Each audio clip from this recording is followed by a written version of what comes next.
Pitt Town, Australia. Reuters. Australia was set on Monday to evacuate thousands more people from suburbs in Sydney's west, battered by the worst flooding in 60 years, with torrential rains expected to continue for another day or two.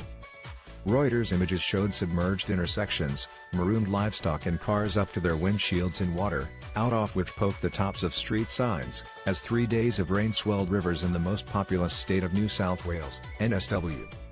This is an ongoing situation that is evolving and is extremely dangerous, Prime Minister Scott Morrison told Parliament. Two major insurers said most of the more than 3,300 claims they received concerned damage to property, with more expected. Suncorp and IAG said it was too early to estimate the final number of claims or costs. Australia's coal exports were disrupted, as the deluge shut rail lines into the port of Newcastle, the world's largest coal export port, and forced some mines to cut output. The rain submerging large swathes of the state contrasts with weather conditions a year ago, when authorities were battling drought and catastrophic bushfires. "I don't know any time in state history where we have had these extreme weather conditions in such quick succession in the middle of a pandemic," NSW Premier Gladys Berejiklian told reporters.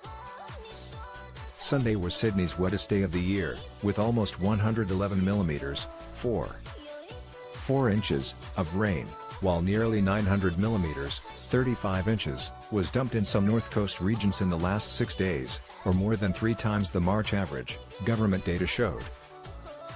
The Hawkesbury and Nepean rivers flooded most of northwestern Sydney, leaving residents stranded. "You get a lot of rubbish. It was going past as fast as the ski boats go. As soon as it broke the banks, it was like a torrent," said Larry Powers, after Hugh was rescued by emergency services following a day's wait at his property in Pitt Town. A helicopter rescued a stranded bride and groom on Saturday to get them to the church on time. The bride, Kate Fotheringham, posted a picture of the newlyweds kissing in front of a flooded bridge that had blocked their 5-minute drive into town. "I made it to the church and married the love of my life," she said on Twitter on Monday. Authorities said about 18,000 people have been evacuated from low-lying areas.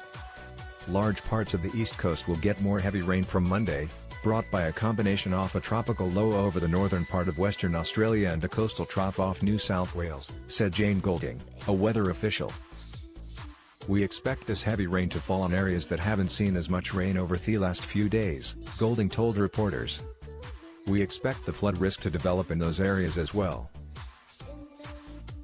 Some parts of Sydney's western regions have suffered the worst flooding since 1961, said authorities, who expect wild weather to last until Wednesday. A severe flood warning has been issued for large parts of New South Wales, as well as neighbouring Queensland.